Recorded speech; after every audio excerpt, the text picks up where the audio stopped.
Salut à tous! Alors aujourd'hui je retrouve dans une nouvelle vidéo qui, comme vous l'avez vu dans le titre, sera un tutoriel puisque j'ai enfin mis la main sur le Holy Grail, ou en tout cas c'est ce que c'est supposé être un Holy Grail. C'est la palette James Charles en collaboration avec Morphe. J'ai galéré à l'avoir mais ça y est, elle est enfin en ma possession. Alors avant de commencer cette vidéo, s'il y a certains trucs que vous n'avez pas suivis, je vous invite sincèrement à aller voir la vidéo de mercredi que je vous mettrai dans le petit i. Je vous ai fait une espèce de petite mise au point et que du coup je vous ai expliqué qu'on allait un petit peu changer l'intro. Je sais que je parle très vite, ça fait partie de ma personnalité et je sais que ça en dérange pas mal. Donc si jamais c'est le cas, je vous invite sincèrement à utiliser le petit onglet dans les paramètres qui vous permet de régler la vitesse. Donc au même endroit vous pouvez régler la qualité de la vidéo. Madame, je suis ici devant. Madame, qu'est-ce que vous faites? Parce que maintenant tous les commentaires disant tu parles trop vite seront supprimés parce que je vous préviens dans l'intro. Donc voilà. Donc la palette elle se présente comme ceci, c'est un grand packaging cartonné noir. Packaging cartonné, soit on aime soit on n'aime pas, moi personnellement j'aime beaucoup. Et en fait c'est noir mat, vous avez juste sa signature en brillant. Pour vous faire une petite comparaison, ça c'est la 35B et ça c'est la palette de James Charles, donc c'est quand même vachement plus grand. C'est-à-dire que celle-ci ne rentre pas du tout dans mon tiroir de palette de tous les jours. Et alors il y avait aussi la Jaclyn Hill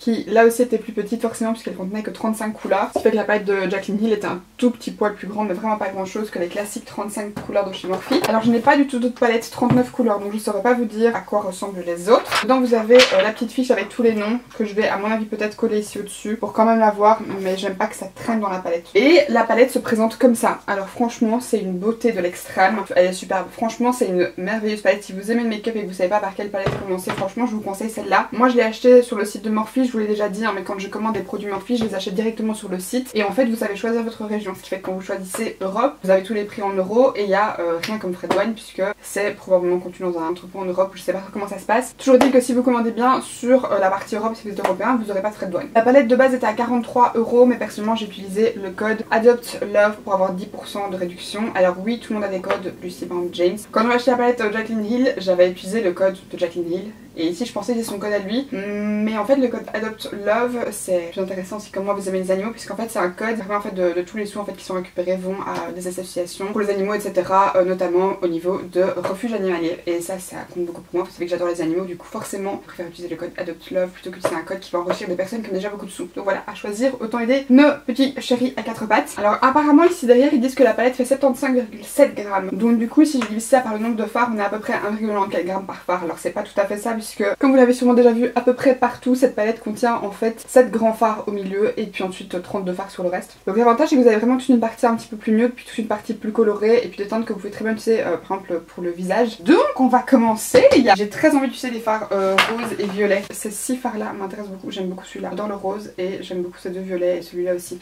Donc je pense que je vais faire ça. Première chose que je vais faire c'est appliquer une base. Alors comme il paraît que cette palette là ressort beaucoup mieux avec des bases collantes, je vais essayer la Blue Fit de chez NYX qui est super collante. Le seul truc que je vais faire c'est que du coup je vais faire comme d'habitude quand j'utilise, je vais poudrer le dessous de mon sourcil et le début de mon creux. Et avec un pinceau Luxe Crease de chez Zoeva, je vais venir prendre la couleur Canvas qui est la couleur chair juste ici. Ça va être compliqué de vous montrer toutes les teintes, c'est la petite couleur chair mat juste là, dont je vais me servir pour du coup poudrer le dessous de mon sourcil où j'ai mis mon anti-cerne et puis un petit peu le début de mon creux où il y a un petit peu de kickback.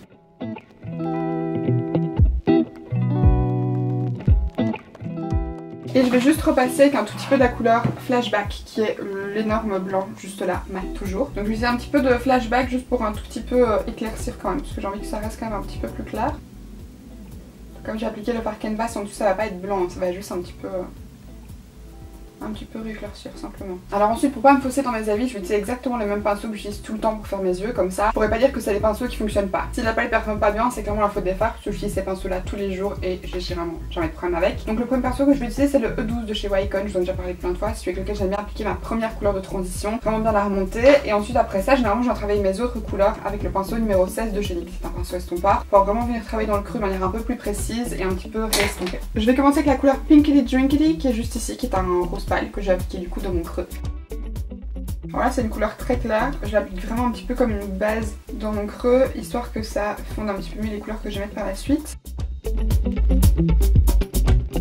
J'applique ça assez grossièrement parce que je pense que vous la caméra vous verrez rien. Moi j'avais un tout petit peu. J'essaie de le remonter presque jusqu'à mon sourcil puisqu'en fait je veux vraiment que ce soit cette couleur là qui dépasse en premier on va dire. Je veux pas que mes autres teintes par la suite aillent plus haut que celle-là. Donc celle-là j'aime vraiment le plus haut possible. Pas jusqu'à mon sourcil mais presque. Ensuite on va rentrer en du sérieux avec la teinte Skip que je vais venir appliquer toujours avec le même pinceau de façon toujours assez large. Alors franchement avec les deux teintes ici que je viens d'utiliser j'ai pas eu autant de problèmes qu'avec la teinte Canvas que je trouvais plus poudreuse pour l'instant des 4 teintes que j'ai utilisées.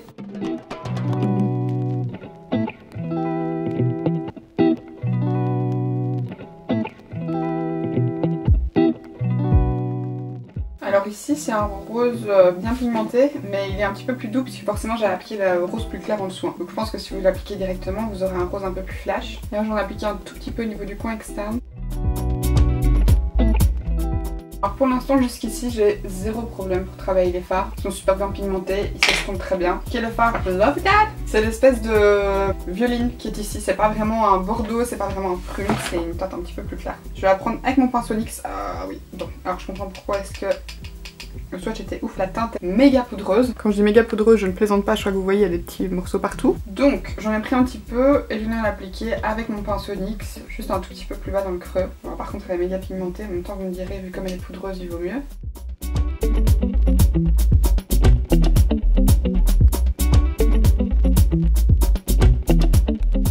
Ce que je vais faire maintenant, c'est que je vais faire un cut crease, vous vous en doutiez, voilà, il n'y a pas de surprise. Avec mon Shape Tape de chez j'utilise le Make Up Revolution plutôt parce qu'il est un petit peu plus liquide. Donc j'utilise la teinte 6.5, vous voyez que c'est un petit peu plus clair que ma teinte de peau. Je viens prélever ça avec le même pinceau Morphe que j'utilise habituellement aussi pour nettoyer mes sourcils.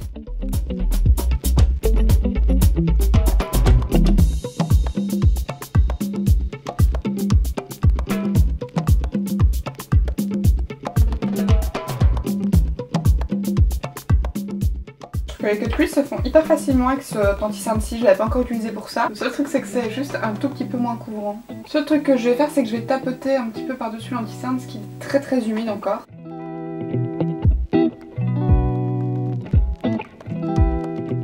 Alors maintenant, toujours avec mon pinceau NYX, je vais venir reprendre l'espèce de violine un petit peu pourpre comme ça, juste pour un tout petit peu dégrader. Je vais venir prendre le fard Artistry qui est genre un des plus beaux fards de la palette puisque c'est l'espèce de violet un petit peu duochrome qui est là. Alors je vais faire comme je fais d'habitude, prendre au doigt la plupart du produit et ensuite avec un embout mousse pour faire les bords.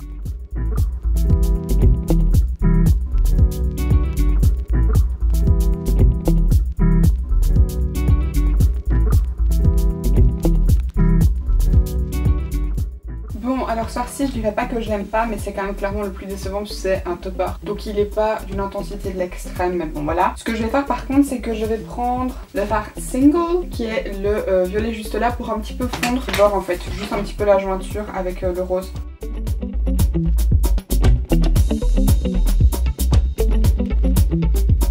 Alors maintenant la base de mes yeux me semble pas mal, du coup je vais un petit peu passer à mon teint. Je vais utiliser différentes bases, aujourd'hui j'ai envie d'un petit peu changer, je vais prendre la Baby Skin au niveau de mon nez, comme j'ai l'habitude des pores. Et je vais utiliser presque que là et au début de mes joues et au niveau quand même de mon front. En fait je vais utiliser quand même partout comme j'utilise d'habitude.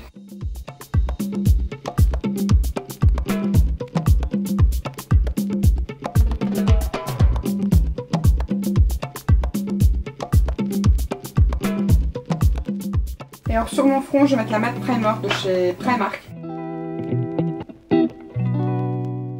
Sur mon front c'est vraiment de pire en pire, ces derniers jours je brillais de fou et quand je retouchais le produit devenait limite liquide, c'était une catastrophe. Et sur le reste de mon visage je vais utiliser un petit peu par dessus de la base Baby Skin, la Radiant Primer de chez Primark, juste pour donner un petit côté un petit peu lumineux. C'est aussi un petit peu au niveau de mon dessous de l'œil, regardez un petit côté un petit peu lumineux. Aujourd'hui j'ai vraiment voulu me prendre la tête donc je vais utiliser des valeurs sûres, à savoir le Born This Way de chez Too Faced. Ça reste clairement un de mes préférés, donc pour appliquer ça j'utilise mon éponge de chez Japonesque. Alors j'espère que le produit sera pas redevenu trop foncé. Et alors ce que je vais faire c'est que sur mon éponge, vu qu'elle est mouillée mais pas trop, je vais sprayer le spray Supreme Hold de chez Make Up Revolution, qui est un spray supposé aider votre make-up à tenir bien longtemps.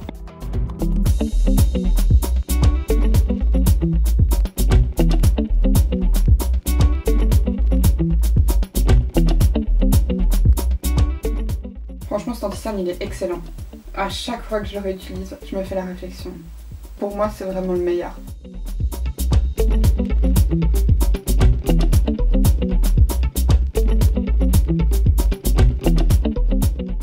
Et alors pendant que ça pose un peu sur mes imperfections pour que ce soit un petit peu plus couvrant encore, je m'utilise le Can't Stop Won't Stop de chez NYX en teinte pâle au niveau de mes cernes et je vais mélanger un peu avec mon Shape Tape dans la teinte Light Sand.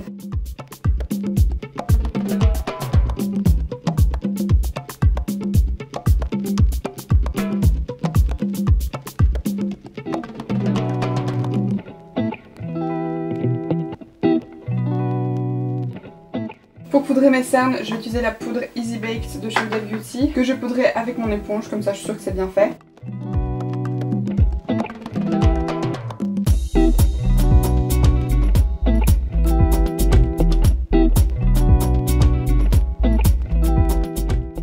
celui de cette poudre là faire un espèce de mini baking au niveau des ailes de mon nez.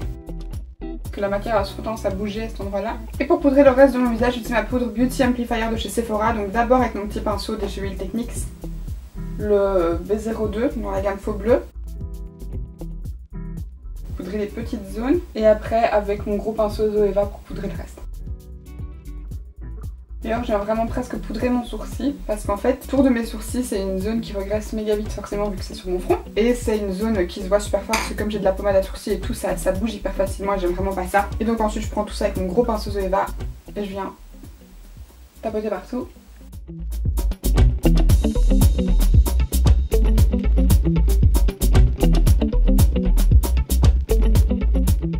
Dois-je sincèrement encore vous le présenter? Je ne crois pas. C'est le crayon push-up de regard de chez Etam dans la teinte 05 framboise bourgeoise. Vous le connaissez à chaque fois que je maquille un petit peu en rose. C'est ce que j'utilise. Donc comme d'habitude, j'utilise en muqueuse et en ras de cils. Et pour l'estomper, j'utilise mon petit pinceau carré de chez Morphe qui est excellent pour ça. Sincèrement, je vous invite vraiment à vous trouver un pinceau comme ceci.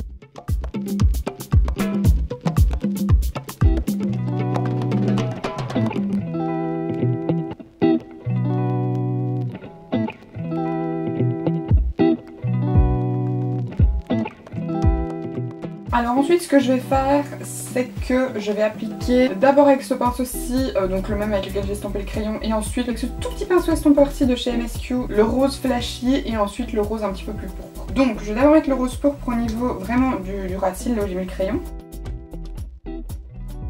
Et alors par contre je vais m'arrêter à la moitié, parce que pour une fois je vais remettre un petit peu de violet. Avec mon petit pinceau je vais légèrement estomper ça. Et ensuite je vais venir prendre le rose un peu fluo néon. Et estomper de façon un petit peu plus large. Et je rejoins ça avec mon ras de cils du haut. Toujours avec mon petit pinceau carré mais que j'ai bien essuyé, je vais venir prendre le fard violet un petit peu lumineux.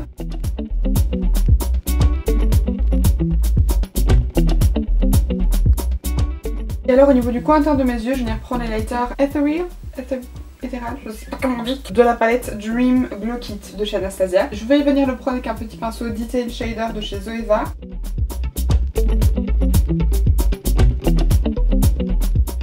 Alors ensuite je me dis qu'en fait pour rendre le fard violet un peu plus intense, je pourrais peut-être l'humidifier. Donc je vais reprendre le fard sur mon petit pinceau Detail Shader de chez Zoeva. J'en prends une bonne dose et ensuite avec mon spray Fixing Spray de chez Makeup Revolution, je vais venir l'humidifier. Et je vais venir appliquer ça sur ma paupière en espérant que ce soit un peu plus intense.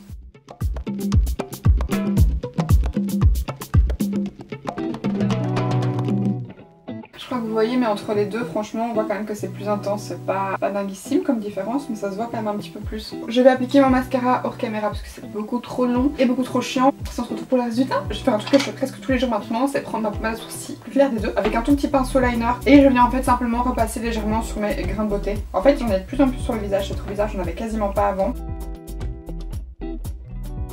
Donc je le fais légèrement et puis je tapote un tout petit peu dessus histoire que ça soit pas trop marqué. Et alors parfois quand je fais un maquillage très léger, je repasse sur celui que j'ai ici au niveau de l'intérieur de mon oeil. Mais comme là je suis maquillée flashy, je vais pas le faire. Donc comme blush rose, j'ai pas vraiment grand chose. Je crois que je vais commencer avec celui-ci de chez Catrice. C'est un Gradation Blush, c'était une édition limitée, hein, donc c'était le Rose Luxury dans la teinte 01 Aura Polaris. Que je vais prendre avec mon habituel pinceau de chez Primark.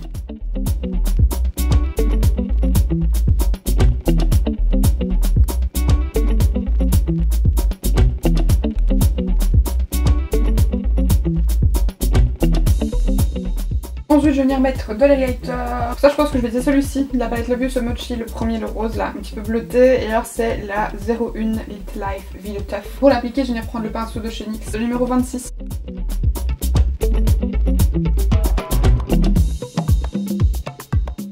Et avec mon petit pinceau, je vais venir prendre le même highlighter que je vais mettre au niveau de mon dessous de sourcil. Et alors par dessus, parce qu'on ne peut jamais avoir assez de glam, je vais mettre celui-ci de chez Jeffree Star, c'est le Supreme Frost dans la teinte Hypothermia.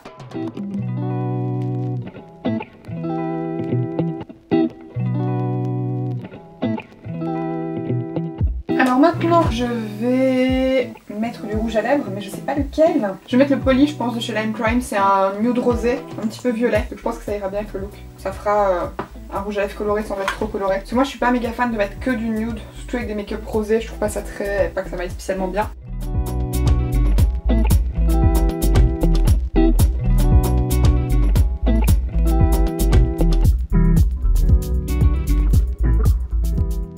j'ai presque fini, je vais juste mettre mon petit gel pour fixer mes sourcils. C'est toujours le même, le coloré, donc le Pro Perfector de chez H&M.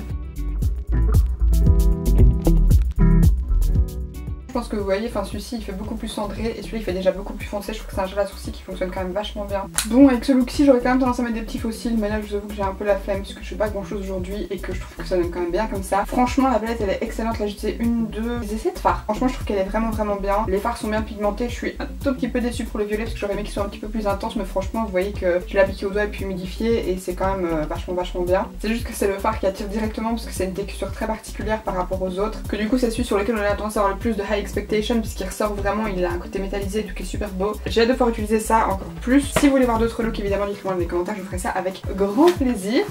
Et puis voilà, c'est ici que s'achève cette petite vidéo. J'espère sincèrement que cette vidéo vous aura plu. Si c'est le cas, comme d'habitude, n'hésitez pas à la liker et à vous abonner en cliquant juste ici en dessous si ce n'est pas encore fait. Si vous souhaitez voir d'autres looks avec cette palette, n'hésitez pas à me dire dans quel genre de couleur vous voudriez que je le fasse et je vous ferai ça avec grand plaisir, ou quel fard vous aimeriez que j'utilise, comme ça. Voilà. Arrêtez cette vidéo ici, je vous fais d'énormes bisous et je vous dis à la prochaine.